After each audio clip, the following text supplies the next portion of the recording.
those of you who have not been to one of these lectures before, this is the first year that we partnered with the library, so it's an exciting opportunity for us. And thank you for braving the cold weather and coming out tonight. Can everybody hear me? If you can't hear me, feel free to move forward, because we're going to have an intimate group tonight.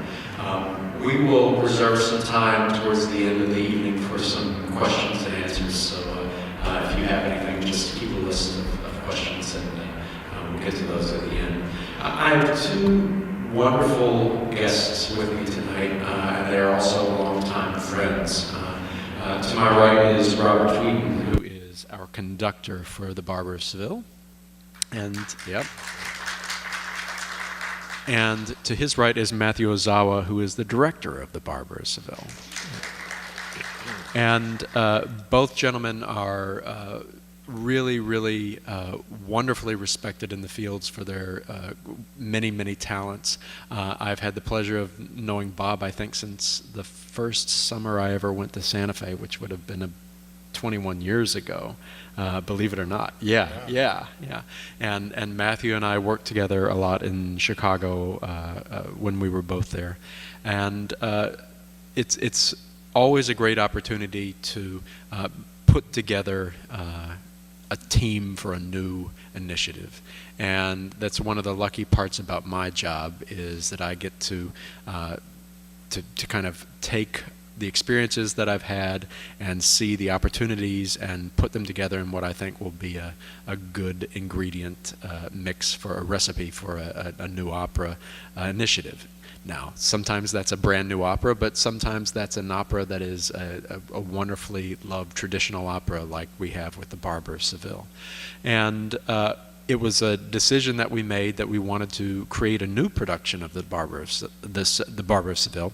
And when I made that decision, I immediately thought of a performance that I had seen in Chicago that Matthew had directed when he was doing, it was an opera scenes, they were the studio artists of the Lyric Opera of Chicago, and it was a summer opera kind of workshop black box performance. And I was so blown away, and I laughed so hard at what he was able to create with such a minimal environment, that I thought this really should be a perfect fix. And Bob, truly one of the most versatile musicians that I know, that really has the ability to just span the breadth of opera in many, many, many ways. I knew that we would be in the best of hands, and so it seemed like a perfect opportunity to bring these two guys together for a new production of the Barber of Seville. I thought what I would do, first of all, is just let them each introduce themselves a little bit and tell you a little bit about how they got into their various careers. Fascinating. Everyone comes in a different way. Many people think that there's one path that will bring you to become a conductor, or one path that brings you to be a director or a general director, but no, I think every path is different, and it's always fascinating to hear how people find their way to opera. But Bob, do you want to kick off a little bit and tell us a little bit about yourself? And oh, good. This actually makes my voice sound louder than it is. I've got a bit of a voice verklempt at the moment, a little bit of a cold. I'm originally from Victoria, British Columbia. Did not grow up in a family with classical music. My parents were big into country music. But I started out as a pianist. I still play piano as well. Sort of a turning point for me would have been in high school, and I had a rock band, and I also was a soloist, and I figured I'd probably live a little longer going into classical music, so I decided to do that. And then probably when I was about 19, I started working with singers and really fell in love with the human voice. And I remember buying a Fritz Wunderlich, there weren't CDs back then, cassette. Do you all know Fritz Wunderlich? Wonderful German tenor. And I don't know, I'd never heard anything like that, so I really fell in love with the voice and started playing for singers, which is more of a kind of an old school European way of becoming a conductor. To be a conductor, actually many people saw me doing that many years before I saw myself doing it. So from Victoria, I spent a number of summers at the Banff Festival of Fine Arts, and starting as a soloist, and then they said, oh, you should come and play for the opera program, and so I did, and then went from there to Houston, to the opera studio, which was a pretty amazing experience for a kid from Victoria, British Columbia. The first two shows I got to work on were the world premiere of Nixon in China, and at the same time Aida with Domingo and Mirella Freni, and it was like, whoa, pretty amazing. And went from there to the Canadian Opera Company, and became the head of music staff there, and it was really there that I started to get interested in conducting, and went from there to Lyric Opera of Chicago as an assistant conductor, and then from there started to conduct more, and got the bug, as you would say. That's kind of my story. It's a good one. Yeah. Now I live in Santa Fe, New Mexico. I still go to Canada, for something usually every year, and I'm the head of music staff for the Santa Fe Opera, and newly music director for New England Conservatory Opera Department, as well as getting to go places like this, which is wonderful. Great. And Matthew, tell us your story. My story. Can everyone hear me okay? Yes? I am originally from Los Angeles, and growing up I was a clarinetist for 15 years, and I lived in Singapore for 5 years, and ended up coming back to the States, to Oberlin in Ohio, for clarinet performance. And I think I thought I would be in an orchestra for the rest of my life, playing Tchaikovsky and Beethoven and Brahms and Stravinsky. And while I was in conservatory, I sort of had an epiphany that I loved so many things in addition to music.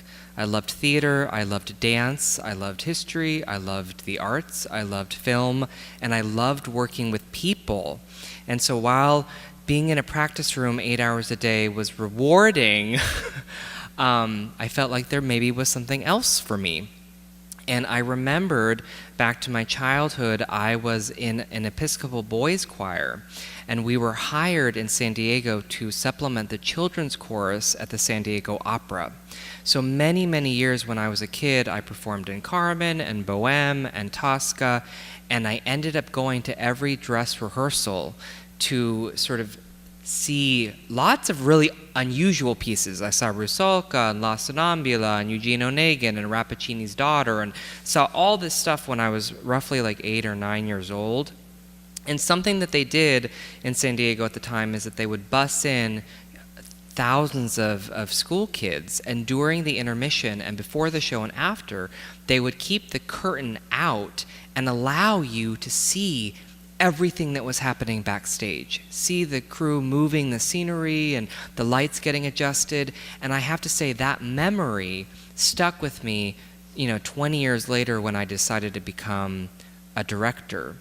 And so I went into theater in addition to getting a degree in music. My first job while I was still in school was at the Santa Fe Opera. What a place to kind of start. And I worked my way up in Santa Fe for over 8 different summers. I kind of had my foot in lots of different pools. So while I was doing opera, which for me was my key passion because of the scale of the shows, the breadth of the visuals, and the incredible music that was coming from the orchestra. I also worked at the Oregon Shakespeare Festival with Meredith Monk in New York, worked off-Broadway, and I got my job at Lyric Opera of Chicago really early on in my early 20s. And stayed there for a total of 9 years, went on to become like the head of the directing staff and assistant directed over 35 shows all over the country with every major director known to man and all these different singers. And I have to say, it was working at Lyric and at San Francisco Opera and at Santa Fe that I saw and was sort of in it all the time, not only the tradition and being around the tradition and the traditional shows and productions that, you know, had lasted since the 80s and 90s, but also getting to work on new productions. And so I sort of jumped ship, I want to say 6 years ago, into the deep end of trying to become, you know, a director full-time all the time. It is a really difficult path to jump into at such a young age. I know I look really young. Asians don't age. So I am a little older than everyone always thinks. And I've ended up directing at Lyric Opera of Chicago twice. I made my debut on Nabucco, directed Don Quixote last year. I've directed all around the country, Houston Grand Opera. I'm making my debuts at St. Louis this coming summer with the world premiere in Santa Fe. And I've also just become a professor at the University of Michigan. So it's all been very, very exciting. And who knows what life will bring. But I have to say, it's really such an honor to be here and to be bringing a production that, you know, I've cherished and loved for so long to Kentucky for Ian's company. So yeah, that's a little bit of my story. Well, I think one of the things that we really want to focus on here tonight is to talk about what you do with an opera that's 202 years old, and how you make it relatable, how you make it fresh in a new production. There are many ways you can go. I mean, you can certainly say that you want to have a very traditional approach to that opera and do sets that are perhaps, you know, indicative of the time that it was actually meant to be, or you can update it. Context, we know that this was 1816. Mozart's Nozze di Figaro was 1786, so not too far earlier than that. Napoleon had taken Rome in 1800. Garibaldi was born. The Piazza del Popolo, if any of you have been there, this is when it is starting to be built. Keats is in Italy, and these are the things that are happening around that time. That is not the time period that we are going to be in. And so we're going to explore why we've made the choice that we've made, and what you can expect when you come to see the opera. One of the things that's always interesting to me is to you know, reminisce about the first time that you saw a particular opera. You know, when did you first stumble upon Barber of Seville? Was it The Rabbit of Seville as a cartoon, or was it actually an opera? Or you know, these are the questions that are burning and keeping me up at night. Bob? Well, it wasn't The Rabbit of Seville. For whatever reason, I was never a huge Bugs Bunny fan. I know, it's horrible. They just always seem to be chasing, and I mean, I think Bugs Bunny and the Roadrunner with the TNT and all that, it was a little violent for me. I'm a sort of Canadian pacifist, but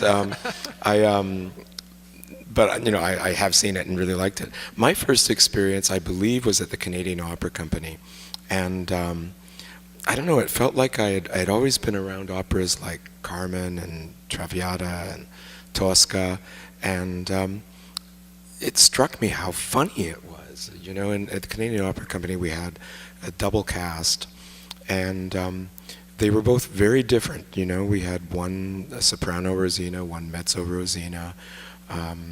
Vocally they were very different. As people they were all different. So I don't know, I couldn't get enough of it. I think that Ziti Ziti trio was going on in my head for months after that. I just loved it. Yes, the Bugs Bunny. I definitely do remember that as a kid. This is interesting. I'm only now recalling this memory as you ask that question. It was actually in San Diego. I forced my parents to take me to the opera to see Barber of Seville, because it was a comedy. It seemed really fun. I didn't know anything about it, and I remember it was sold out, and so we stood in the back. And I specifically remember being kind of mesmerized by the comedy, the color, and this production, which I think ended up going to Lyric. It was very surreal. like very surreal production.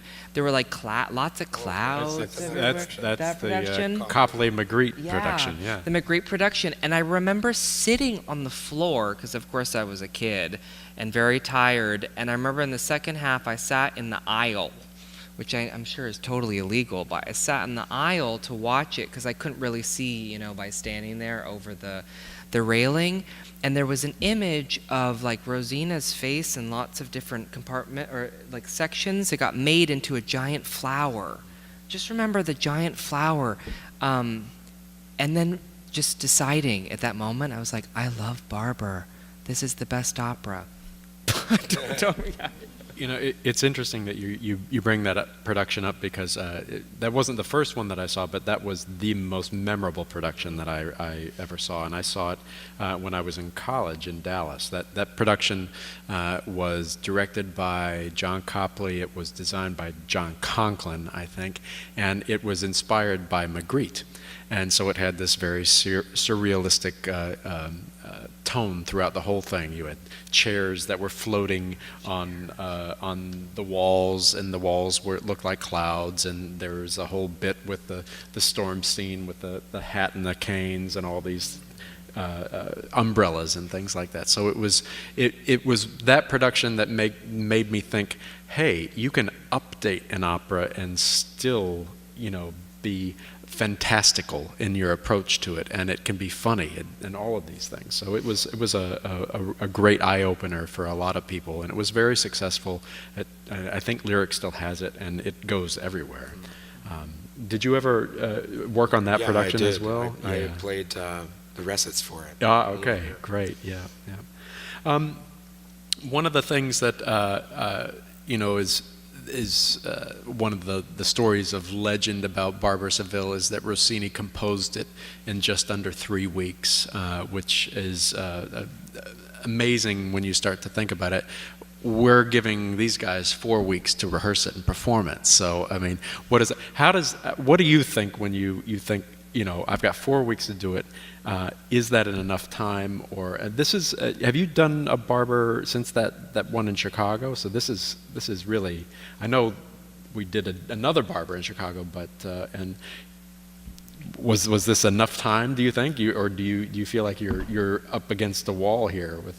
No, actually, at Lyric, when I did that Barber, it was fully uncut, so really long. Yep. And I only had 6 days. It was a 6-day rehearsal process of 6 hours a day, and so that was whip fast. And so it feels busy because the show is mammoth, and there's, I always find with the classics that we all come to the classics with memories and ideas of what we remember the piece to be, what the tradition is, and so when you take sort of, the world's kind of not potpourri, but like, I don't know, cornucopia of memories, and bring that into a new production. It's interesting because whenever I'm directing it, I'm like, oh, but the tradition is this, and here we're going over here. Is there a similarity? And finding, the balance between tradition and sort of updating it. But no, the time is great. And these singers are absolutely fantastic. Many of them have done the roles before numerous times, and so they know the show like the back of their hand, which makes it a lot more helpful. Yeah, I was going to ask, one of the questions I had is, you definitely can really benefit from some veteran actors and singers because they have wealth of experience. But on the other hand, it may be nice to go to a completely blank slate with somebody too. Do you guys have a preference, or I'm sure they both have their merits? I don't know if I have a preference. Obviously you want them to know the music, so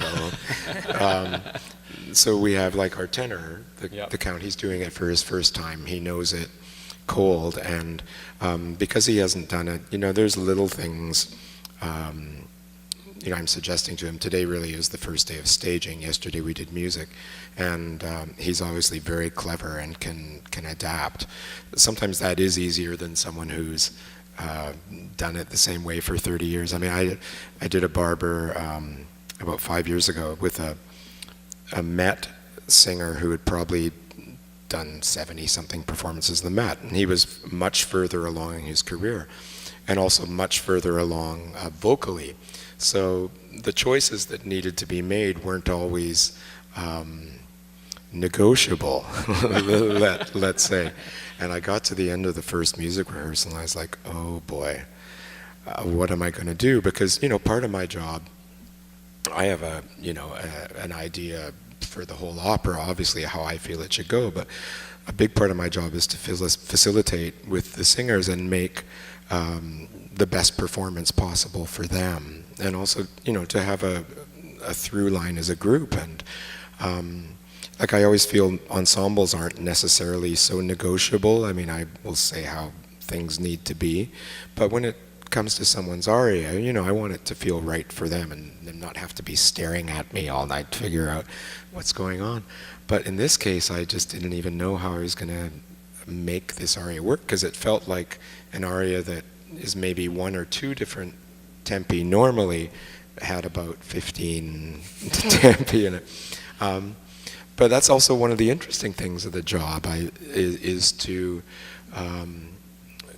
to negotiate and to find a way to make it work. So I went back to where I was staying and thought a lot about it, and thought what I absolutely couldn't change and how to make it work, and it ended up being sort of a fun puzzle. So there are merits to having someone new and someone not, but the in this sort of situation, which I think is a good amount of time to rehearse a big piece, it is really nice to have people that know it, but are also flexible and willing to take new ideas, because we all have different things we bring to it. And I think that's one of the things that you really want to make part of the key ingredient in a new production, is you want to make sure that the cast, I mean, this certainly was part of what I was hoping would happen, is that it's a cast that's malleable enough that they aren't going to be so rigid in their perception of the character that updating it and working with a director that has new ideas is going to be a challenge. But so the music has been essentially the same for a couple hundred years. Your ideas are new and innovative. Maybe you can tell us a little bit about what your concept is and how you came up with that, and then we can kind of talk a little bit more about how you guys bridge the world between old and new. Yeah. So when I did this at Lyric, I remember they said to me,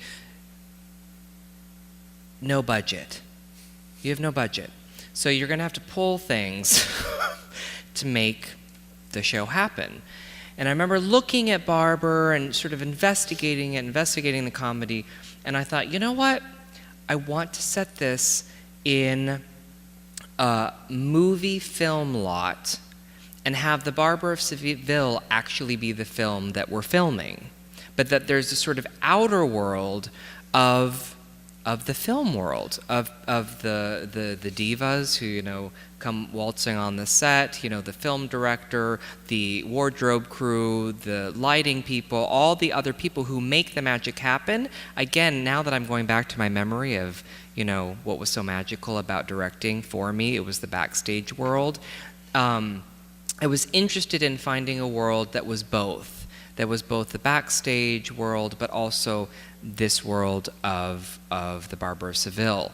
For Lyric, I had set it more in like the Hollywood 1940s, 50s American realm, but as we did more investigation in terms of the visual language and the sort of cultural language of Spain and Italy, I suddenly was fascinated by the surrealists of the 20s, 30s, 40s, and 50s, but in particular the filmmaker Fellini and the black and white films. And we were sort of latched ourselves onto the film 8½, which is very surreal. It is a comedy tragedy. It sort of balances both worlds. And when I directed it at Lyric, what I found in all of the comedy is that true comedy actually doesn't come out of just shtick. True comedy comes out of characters who are real, who actually have real human drives.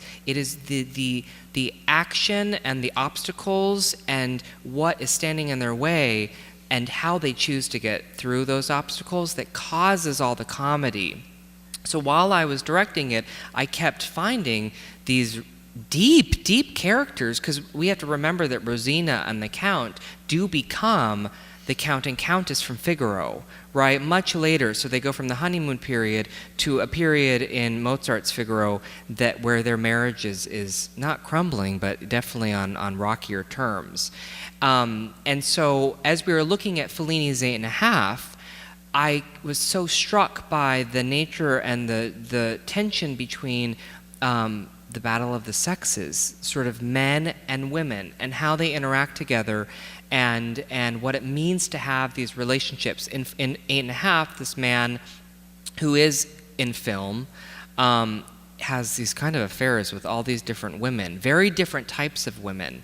And as I was looking at the Barber of Seville, I kept being struck by the fact that Rosina is locked in this house. She's locked in Bartolo's house, is not free, has no freedom.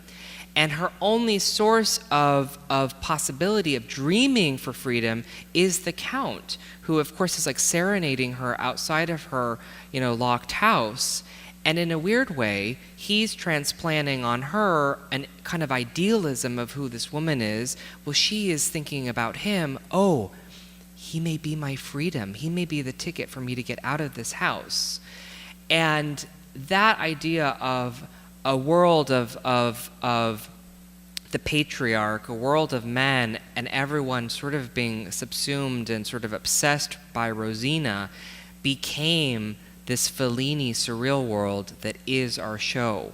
So we are still doing the concept of we're on a film lot.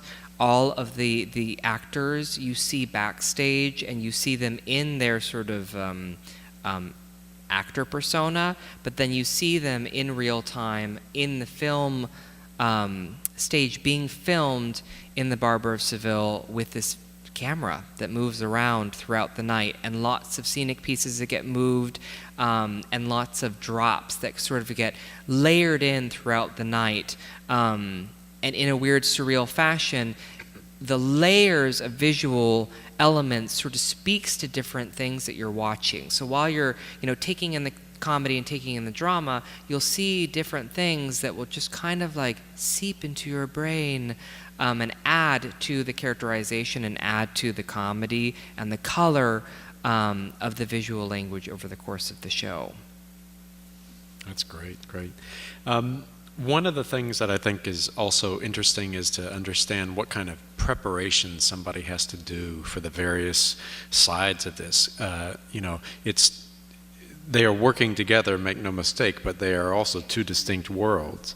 And Matthew, we'll come back to you in a second. I want to understand, now you've got this idea, we have a design team. How does that then play out so that when you arrive here yesterday, you can go?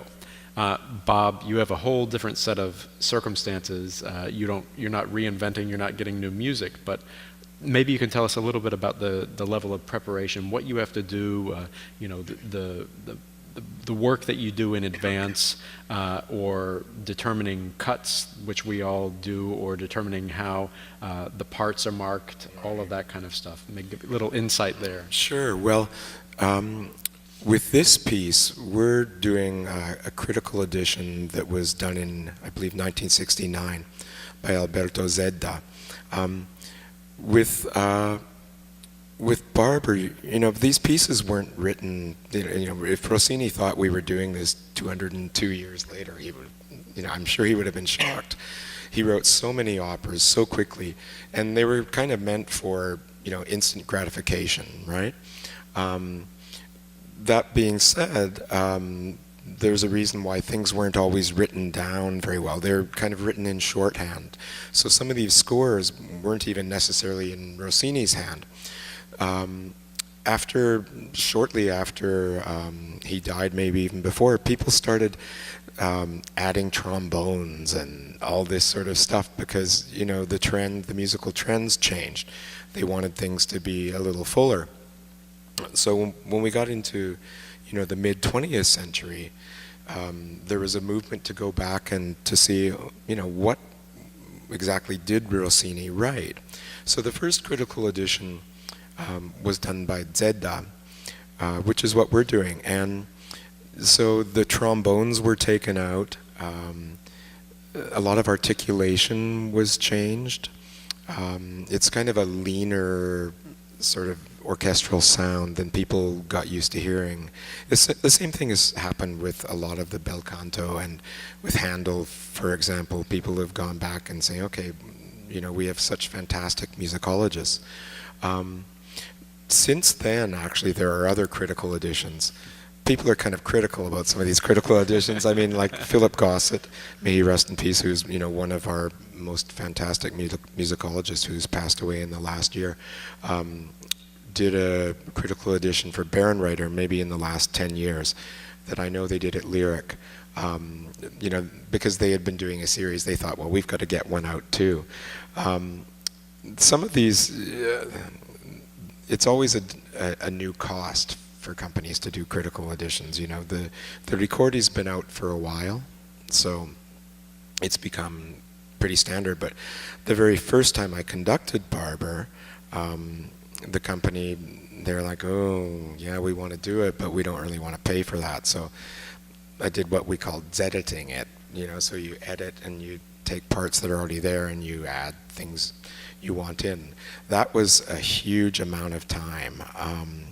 And I wish I had just bought the parts and kept them, because, now the biggest thing, investment in time for me. Give us a number. How many parts, how many different instruments are there? I mean, take strings out of it. But take strings. You have 5 different string parts, but then you have to mark however many stands you have. Yeah. Then you've got your flute, piccolo, 2 oboes, 2 bassoons, 2 horns, 2 trumpets, guitar, percussion. There's a lot. Every single part by hand. So the beauty of doing an opera for a 2nd, 3rd, 4th, 5th, 6th, 7th, maybe 8th time, is that you've done that first homework, which is going through every orchestra part. So for here, I could send the librarian. I try not to overload them with a lot of things, but just certain things like I know these dynamics are missing in the parts, and in order to hear the singers, there's certain changes that should be in the parts when I first meet with the orchestra in a couple of weeks, because that takes a lot of time to get to know all of those. The voice parts, that's also part of what we do, learning them. That comes pretty quickly. We were all looking at cuts for this, and every place you do it has, different timelines. And so I think we probably spent months, all of us sort of going back and forth, because to do an uncut Barber of Seville is, it's got to be well over 3 hours. Definitely over 3 hours. Yeah. And we try to keep things under 3 these days, because for orchestra overtime, it's a huge difference. And to be honest, in this piece, there is a lot you can cut. Like if you're doing Don Giovanni and the Recitatives, it's really, hard to cut anything. But I think we've done a pretty good job about keeping it lean. And it's true, and that's one of the things about this is that you're preparing so far in advance, and you really are. I mean, with few exceptions, we were negotiating every cut. Looking at it, is this really going to work? Now, I didn't have to get involved in that, but I mean, I put the 2 people that are going to be key involved with this in touch about this, and so that's something that you do in advance, because your singers and your orchestra have to know in advance, and by the time that they all show up on day 1, so that they are all literally on the same page. It's a challenge when you have all these different editions and you're trying to come to the table with a new version. By the same token that, we have a veteran specifically at this piece as well. Bob knows the roadmap very, very, very well for Barber. On the other hand, I've asked Matthew to throw out the roadmap, and so that's kind of the quid pro quo for the other. But maybe you can talk a little bit about what that means. I know that as we were talking about cuts and everything, I was talking to Matthew. Well, who do you want to design this? What set designer? What lighting designer? Costumes, and maybe tell a little bit of how that came up. Yeah. Directing is like juggling. And in addition to, of course, working with singers and being here in the city, it does take so many months, sometimes years, advanced preparation, in particular with designers, where they're sort of creating with you a symbiotic artistic language of what the world's going to be. And it goes through many, many phases. So one of the first phases is figuring out who are the right designers. What does the architecture of the space want to be like, and what does each designer, what is their artistic sensibility, right? So some designers, work in a specific process and figuring out who's the best match. So a lot of that was like, who is the best match for Barber? And so we have 3 really fantastic designers on this. Our set designer is Andrew Boyce. This is actually the first time I've worked with him, but he actually sought me out. He's done a lot of work in New York, off-Broadway and in Broadway, and he is now a professor at the Northwestern, doing tons of designs at the Goodman and Looking Glass and all over Chicago. His aesthetic is interesting because he is really rooted in very hefty sets that have true to form and realistic architecture, and colorations and textures, however, can look at the world and create something that's also a little more abstract, which is a little more my style and jam. And then Sally DeLembo, our costume designer, also I sort of fell in love with her design early on. She's Chicago-based, meticulous in all of her fabric choices, the way the pieces are constructed, and again, how these pieces sit on everyone's bodies. We worked together at Wolf Trap on a Baroque piece, and her Baroque costumes were just out of this world, very intricate, and every stitch was carefully labored over. And then Lee Fiskness is our lighting designer. I've known him forever. He is one of the lighting directors at Santa Fe Opera. Very bold lighting, but he understands the need for a nuanced world where lighting is an architectural element. And so that was key. Those designs, so I start working with these designers as soon as, the contracts come out.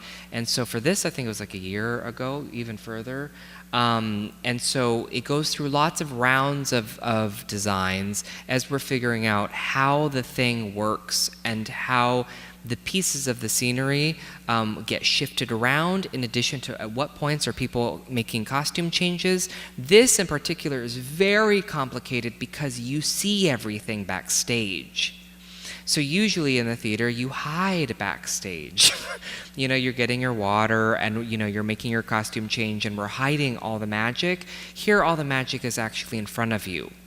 So it has to be carefully crafted like a puzzle or a Tetris game.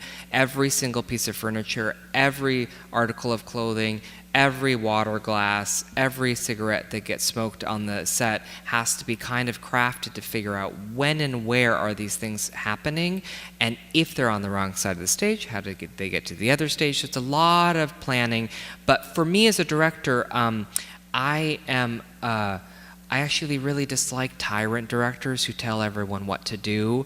I sort of like giving a roadmap of like, here's A, here's D, and here's M, and enabling singers with malleability, with these incredible incredibly malleable singers, finding who they are as singers and their interpretation of the character with mine, marrying that and enabling them to have some freedom for ideas. So what's interesting is already today with some of our veterans in this like offstage world, while I was not rehearsing certain singers, they were already inhabiting backstage, creating, all these different relationships with one another and understanding like, oh, well, at this point I'm going to be, looking at the score, and then at this point I'm going to be looking at my makeup, and at this point I'm going to be getting ready to enter, because all of it will be seen throughout the night.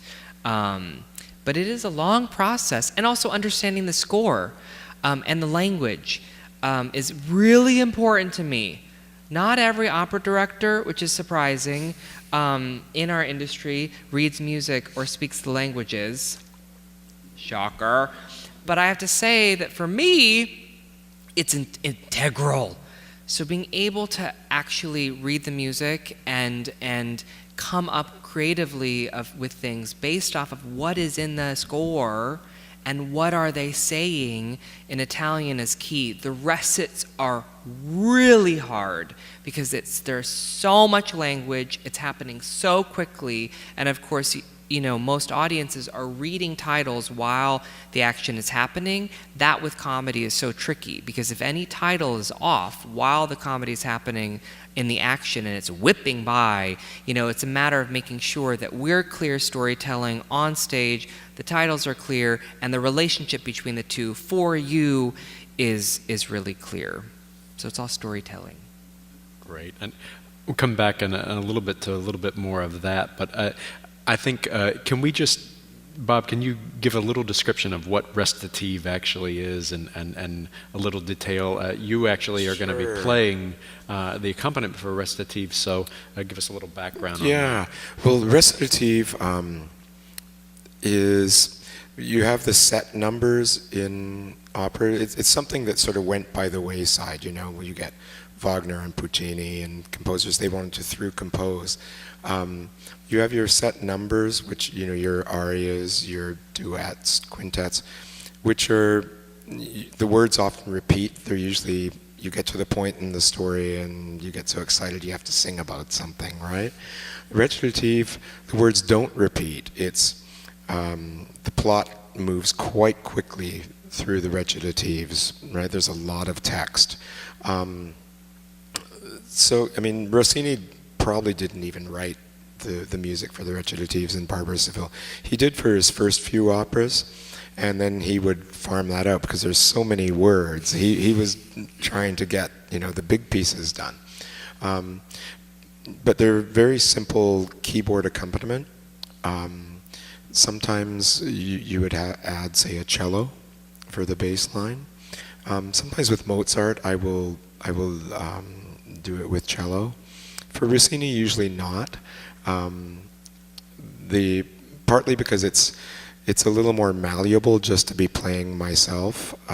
With Rossini, sometimes we have one that's like almost 10 minutes of recitative, and all that the composer has put is the chords when they change. So I improvise the whole time, which is really fun. But I think you want to, at the most basic function is to provide the harmonic underpinning so the singers know what key they're in. But beyond that, I don't like to get it too busy, but you like to be able to sort of influence how the harmony is going, and whether it's a more sort of languid section, I can play with it, extending the harmony, or if we want to sort of move things forward, I can help getting it more punchy, or filling spaces, you can do that. It's actually a lot of fun though, because no two performances of the recits are going to be the same. It's really about the speed that the singers need to deliver the text, to tell the story in the best way they can. It's an art form. It really is. When you hear someone of Bob's caliber playing recits, it takes everything to another level. I think, Matthew, you can probably account that as well.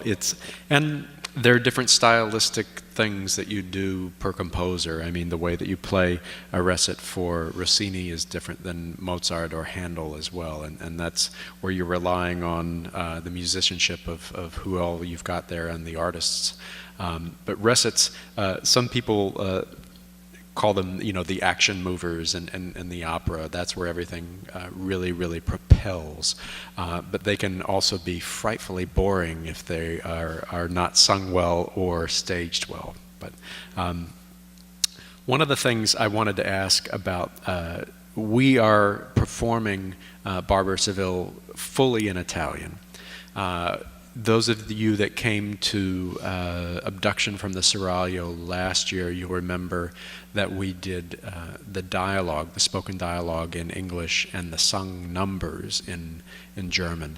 And in fact, when we do Magic Flute in the fall, we will be doing that as well. We'll be doing the dialogue in English and the sung numbers in German. We are doing the full opera here in Italian, and I wonder if you guys think it makes a big difference. If is updating going to be more easily acceptable because we're in Italian versus if we were bouncing between Italian and English or doing this whole opera in English? Do you think that offers any kind of ease for the audience? I mean, it's interesting because our world is Cinecittà, so the actual film studio in Italy. So it actually makes sense that it's all in Italian. I have to say that in a weird way, I'm a little bit of a traditionalist when it comes to opera sometimes, and so I like it being in Italian. I think a lot of the nuance in the language and the pizzazz of Figaro, this barber, and the relationships actually come out of the Italian. And that even if you don't speak Italian fluently, because honestly these recits do zoom by, you get so much even though it's in another language. And because they're so good at delivering the language, understanding what they're saying, which is the hardest thing, and then being able to deliver that to you. I always say as a director that I try to direct visually in a realm that if you turned off the soundtrack and didn't read the super titles, you would know what's going on, right? That's really key. And so the more that you have those keys in, then the language doesn't become anything because it's all the flavor of the world, which I find really, really key and important.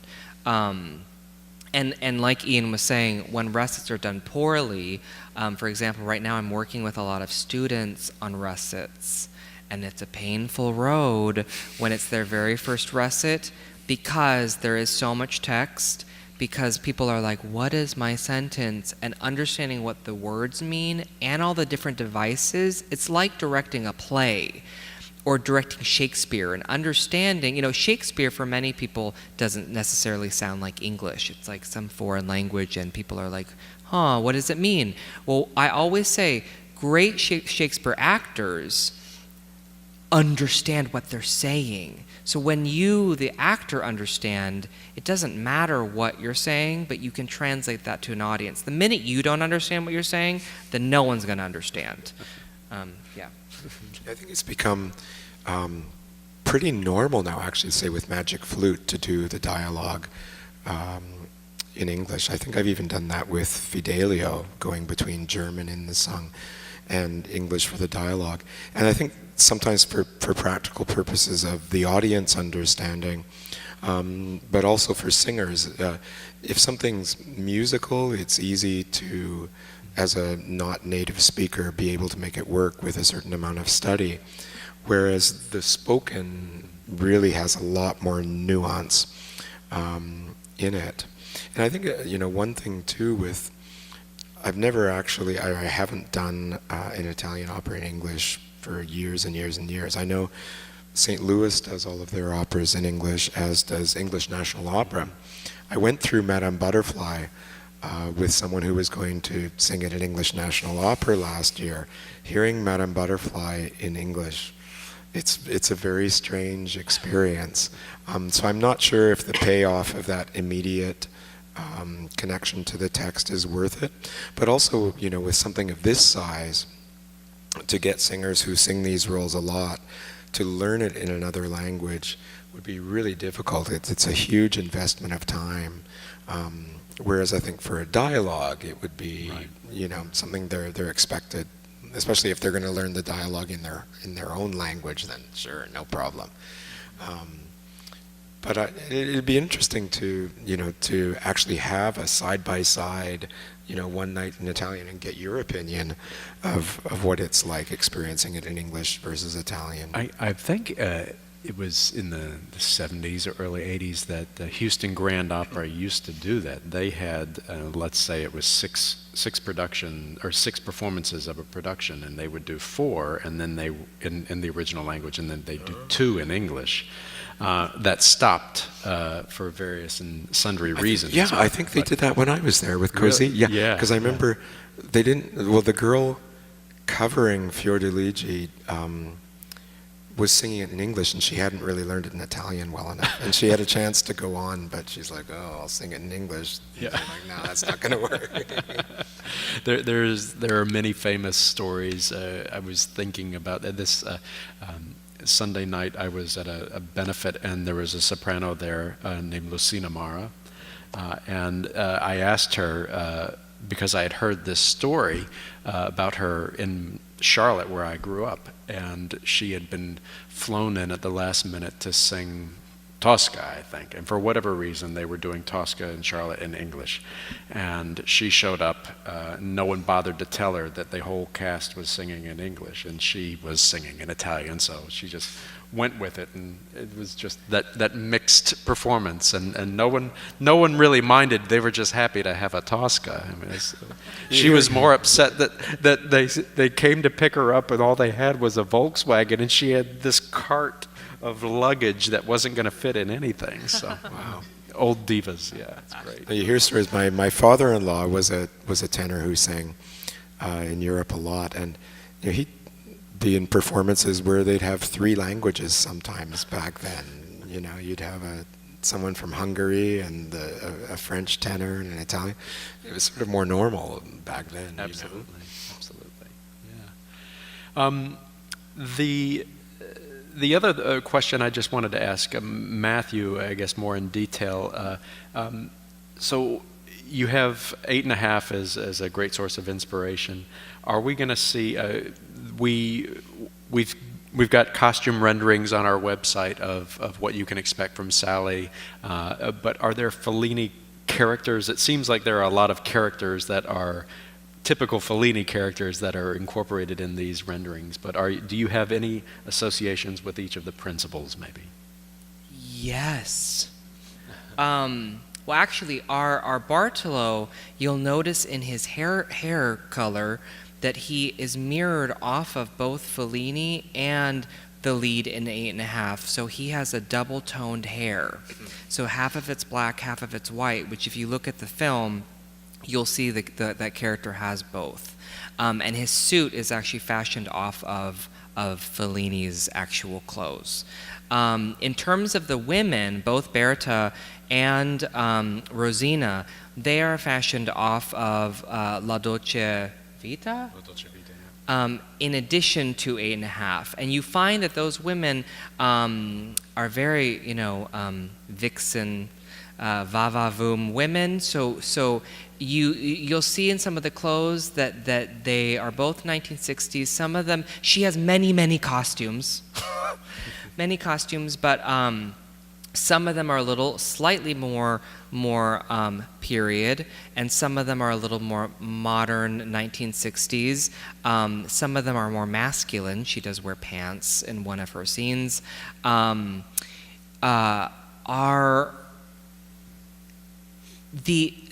chorus is interesting because you'll notice at the beginning of our show where Fiorello is, has all these, musicians that he's hired out. Our musicians are actually the same kind of gypsy clowns that are in 8½. We've actually almost taken most of those clothes like identical. So you'll see this weird sort of mishmash of chorus members in what is, poorer man's clothes, but they are performers, they're musicians. And in the Fellini movie, all these musicians actually are a weird mix of musicians and kind of clowns. And many of them were itinerant. They were moving around all the time. They were being hired out for their musicianship, but also for their sort of antics. And so the Count doesn't really quite know that that's what he's hired, but that's who shows up to play for him, which makes sense with the music, because in the music, there are lots of these accents that come out of nowhere in an otherwise, very, very melodic music. And then once it gets faster in the Count's aria, you can imagine these musicians, kind of playing really excitedly when the Count's like, hey, it's still nighttime, like we've got to keep it quiet. So you'll notice in those costumes that those are actually like literally pulled from 8½. I think it's going to be an exciting production, and as Matthew was saying, there's many incarnations of how the set develops, and then you've got somebody like me at the end of that going at it with a scalpel and saying that's too expensive and we can't do that, or that's gonna, how many people is it going to take to push that? And thank you for being such good colleagues and making the adjustments that we need to. But from my perspective too, you have one of the great operas of all time, and you want it to be done again and again. This is a production that Kentucky Opera now proudly owns, and it was designed in a way that we hope will be rentable for other companies.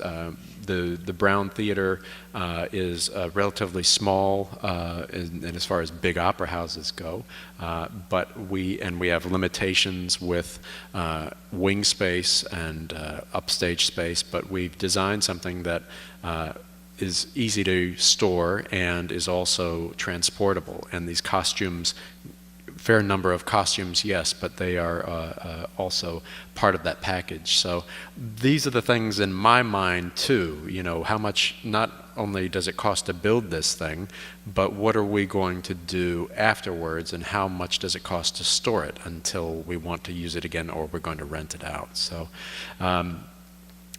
you're lucky when you have a design team that thinks in terms of that as well. The parts, they go in a box this big, and I can put that in our orchestra library and not even think about it. But the set is another thing.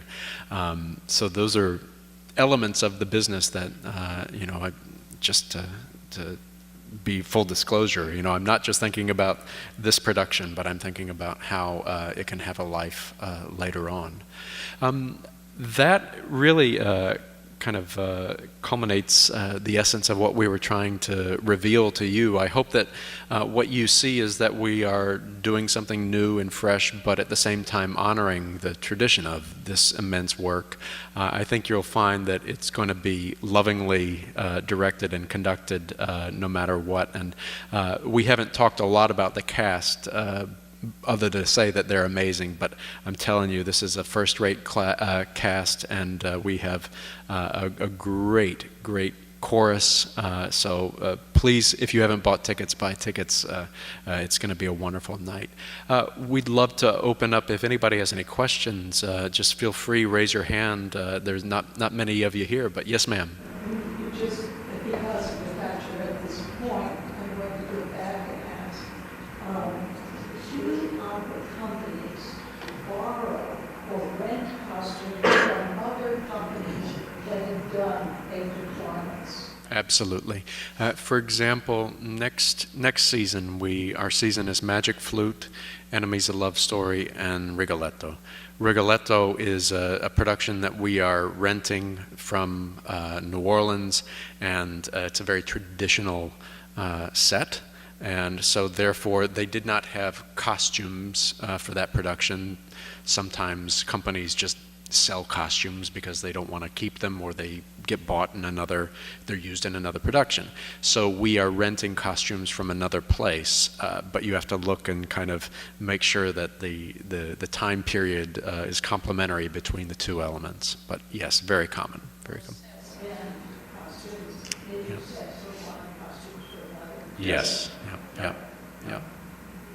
Yes, sir. I have a question for Matthew, I guess, about this concept of the backstage action and the concept.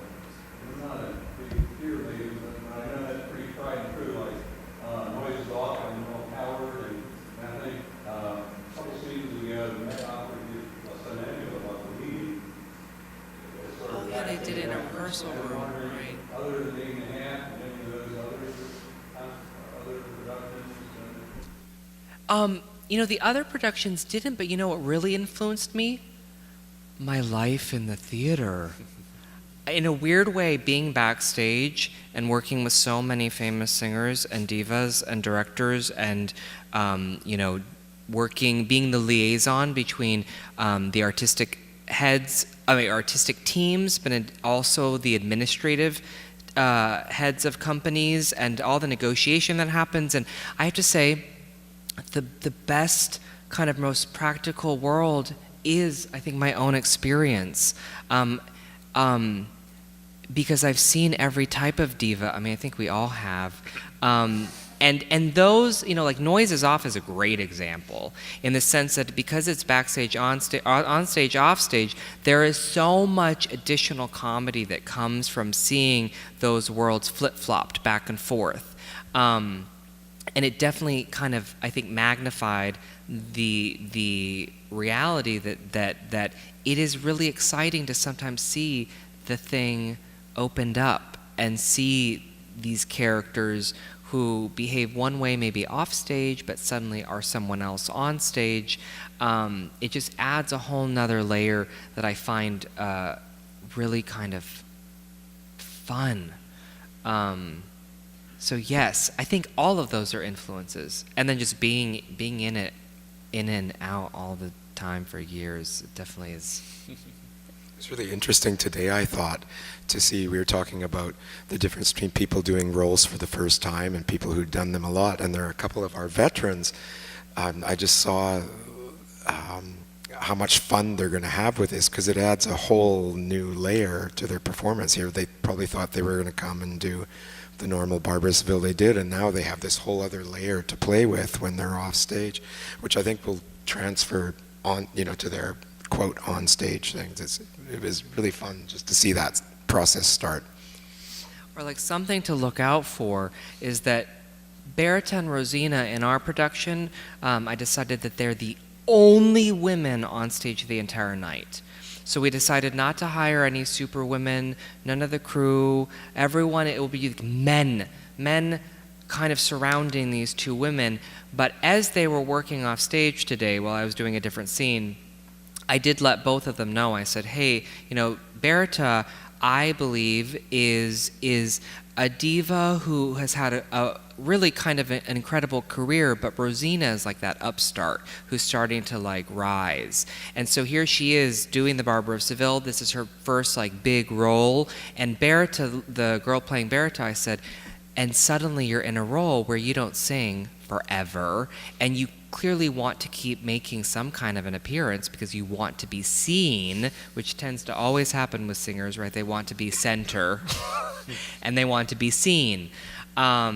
And so you'll see, if you're watching them off stage, you'll see that this competition has already started, and this kind of like dueling nature between these two divas whenever they're on stage, and actually and they're on stage characters because Berta is the sort of like housemaid. You'll see, if you like really pay attention, all this other tension going on between these two women as they're vying for everyone else's attention. Great. Any other questions? Yes, ma'am. This isn't about Barber in particular, but I would love to hear any of your thoughts on how we might introduce a 10-year-old granddaughter to opera in such a way that she will force us to take any production like Matthew. Well, I think Barber is a prime candidate for that alone. The first opera I ever saw, I think the first opera I remember was The Magic Flute. But what you really want is something that you can really put in front of them that is going to stimulate them visually, and also with the music, obviously. So the further downstage you can get them, the closer you can get them to the stage, so that they can really have the greatest experience. And we have student dress rehearsals. Our final dress rehearsal is open to students, and that's an opportunity, as Matthew was talking about. I think we will have the curtain out during the intermission at this student dress rehearsal, just because it is so fascinating. That's one of the things about an opera house that captivated me as a kid too, is that it's not just one element. And you think about all the art forms that come together, and then there's so many technical art forms that are behind the stage as well that create the magic. So what really captures some child may be the music, what captures another child may be the fact that, how did that thing move like that? And these are the magical parts of the theater. And that's, if you haven't had that opportunity to bring a child to the opera house, or any live theater, please do that, because it's amazing what the magnet will be. A child will be drawn to something. Some child may be drawn to the pit, to peer into the pit to see what's going on. Another child may be fascinated with the lights that are going on in the house. So it's a wonderful opportunity just to see what trips the various triggers. But Barber is certainly one. Make the music accessible and fun. Magic Flute would be another great one. You guys have any sage advice? Yeah, you have a daughter that's grew up in the opera. Yeah, my daughter grew up. I think, she saw Fedora when she was about 8 months old or something. Not necessarily a great child opera for the beginning, but yeah, I remember trying to explain Yennefer to her, and that's like, this isn't so good. But yeah, I think there's many pieces. A lot of it is just, kids often don't have a preconception of what they like or don't like, so just going, and there's usually so many avenues in opera to enter, as Ian said, whether it's the visual, or some operas have dance, and some kids are drawn to that. I never know exactly, like with adults, people in Santa Fe will be coming and there's 5 operas and they'll say, what should we see? And I've given up trying to say what is the most safe bet for someone, because you really do never know. I mean, a child, Salome might not be the first choice, probably Barber or Magic Flute or things like this. But and by the same token, our last opera was Dead Man Walking, and I had a great deal of people that were tentative to come to see it because of either the subject matter or the fact that it was a contemporary composition. But I had an amazing response from people afterwards, saying that it was really something that they are glad they didn't miss, or was their first opera experience, and the drama of the piece, the story of the piece, kind of carried them in a way that they didn't anticipate. So you're right, you can never tell. You can never tell. And I guess it's also good that this is a comedy, and it is really action-packed. I have to say that as a director, I always look at the world through sort of like a childlike innocence, that every time I'm directing a piece, even if I've directed it before, I try to pretend like I've actually never seen the thing, so I rediscover it anew, because I think there's, with every audience, especially when you've seen pieces over and over, you actually want to hopefully experience them again as if you've never seen them. And I think seeing it in the way that children see it, which is wonderment, is exciting because they really don't, again, no preconceived notions. They don't quite know what's going on, but just the act of like coming into the theater, which itself is magical, and the chandeliers are up there, and everything is so big and so much larger than life. And especially this production, which is sort of like, a noises off backstage, on stage world. I mean, they kind of get the best of everything. And live music, the fact that these singers are not amplified, this is coming out of their mouth. This is something that's so magical about opera. So different from musical theater when you go to Broadway and it's all amplified and it's just like loud. That this is the human voice. That it's like you can feel the human voice. Actually, in the rehearsal room today, there were a couple times where I always forget, with incredible professional singers, you just are blown away when you're sitting there and you're hearing them sing it, because you don't know how that kind of sound comes out of a human being.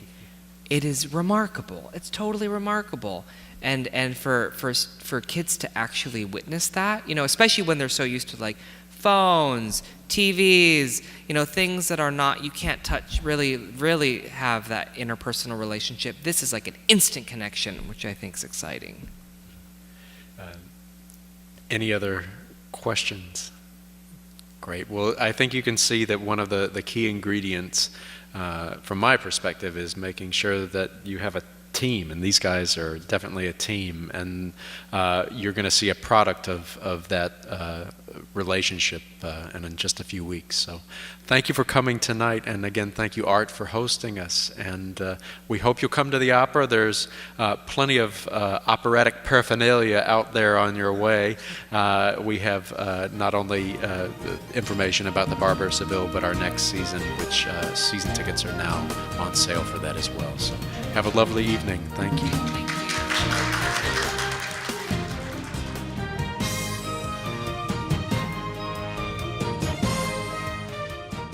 This has been a Metro TV production.